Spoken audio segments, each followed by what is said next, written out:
ትዝታ ማለት የጊዜ ማሽን ነው።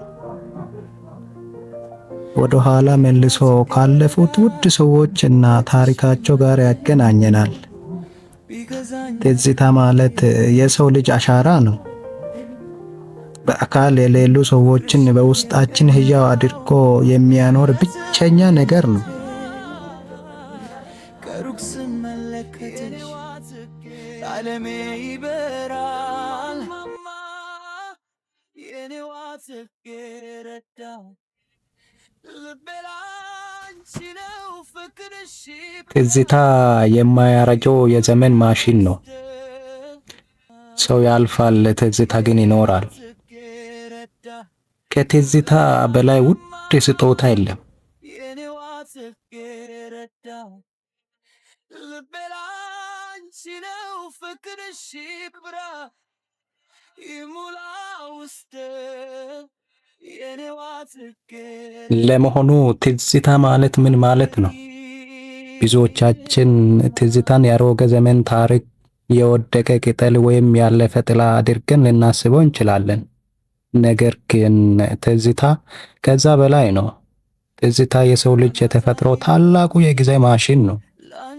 አንድን ሰው በአካል ሳናገኘው፣ ድምፁን በጆሮአችን ሳንሰማው፣ ማይል አቋርጠን ወደ ኋላ ተጉዘን ካሳለፍነው ውድ ሰዎች እና ከማይረሱ ውብ ታሪኮች ጋር የሚያገናኘን ድልድይ ነው።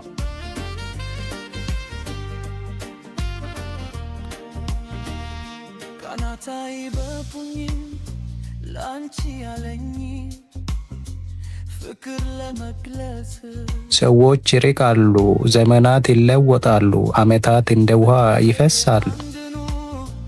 ነገር ግን ያሳለፍነው ውብ ምሽት፣ የሳቅነው ሳቅ እና አብረን የኖርንበት ቅጽበት በትዝታ ማህደር ውስጥ ለዘላለም ታትሞ ይኖራል።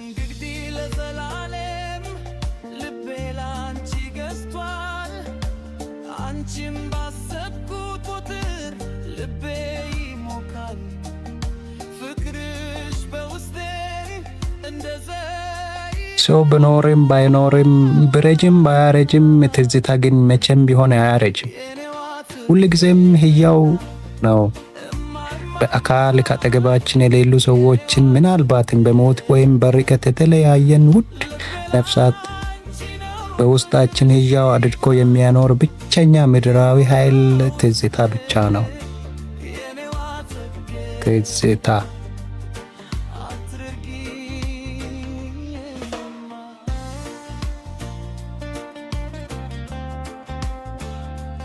አካል ይደክማል፣ ዓይን ይፈዛል፣ ጽኑ የተባለው የሰው ልጅ ጉልበትም ይዝላል። ትዝታ ግን ሁልጊዜም እንደጸና እንደፈካ ይኖራል። ትዝታ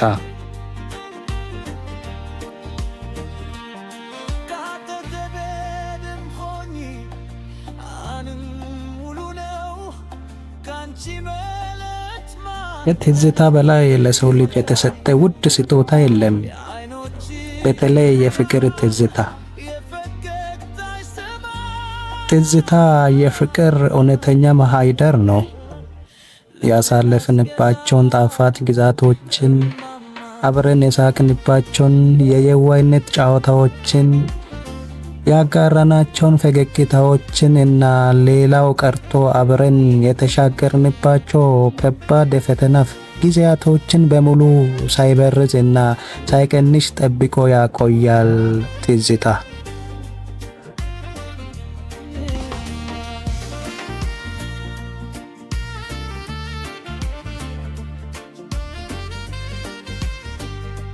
ትዝታ ከማንኛውም ቁሳዊ ስጦታ በላይ ውድ የሆነበት ምክንያት አንደኛ የትም የማይሸጥና የማይገዛ በመሆኑ። እንደዛ ስንል በዚች ምድር ላይ ማንኛውም ውድ ዕቃ፣ መኪና፣ ቤት፣ አልማዝ በገንዘብ መግዛት ይቻላል። ትዝታን ግን በገንዘብ ልንገዛው አንችልም። ትዝታ የሚገነባው በጊዜ፣ በእውነተኛ ስሜትና በንጹህ የሰው ልጅ ግንኙነት ብቻ ነው። ስለዚህ በምድር ላይ በገንዘብ የማይገዛ ነገር ሁሉ ውድ ነው። ሁለተኛ ሌባ ሊሰርቀው ዘመን ሊያረጀው ስለማይችል ነው። ማንኛውም የምንቀበለው ቁሳዊ ስጦታ በጊዜ ብዛት ሊያረጅ ይችላል፣ ሊሰበርም ይችላል ወይም ሊሰረቅ ይችላል። ትዝታ ግን በአእምሮአችንና በልባችን ውስጥ የሚቀመጥ ብቸኛ ሀብታችን ነው። ማንም ሰው ሊሰርቀው አይችልም።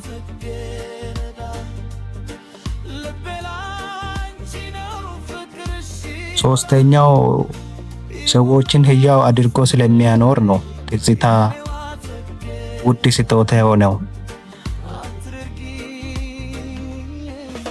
ትዝታ ሰዎችን ህያው አድርጎ የሚያኖረው እንዴት ነው ካላችሁኝ፣ ትዝታ ታላቅ ስጦታ የሆነው ሰዎችን ስለምናጣበት ነው።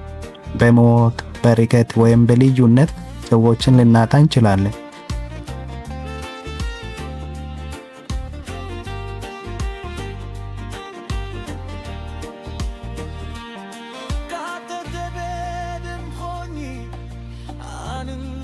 ውድ የቻናላችን ተመልካቾች፣ ዛሬ ባጠገባችሁ ያለው ሰው ነገ በትዝታ ማሽን ብቻ የምታገኟቸው እንዳይሆኑ ዛሬውኑ አብራችሁ በሚገባ ኑሩ። መልካም ታሪክ ስሩ፣ ጥሩ ትዝታንም አከማቹ። ምክንያቱም በመጨረሻው መስመር ላይ ስንደርስ ከኛ ጋር የሚቀረው ብቸኛ ሀብታችን ትዝታችን ብቻ ነውና።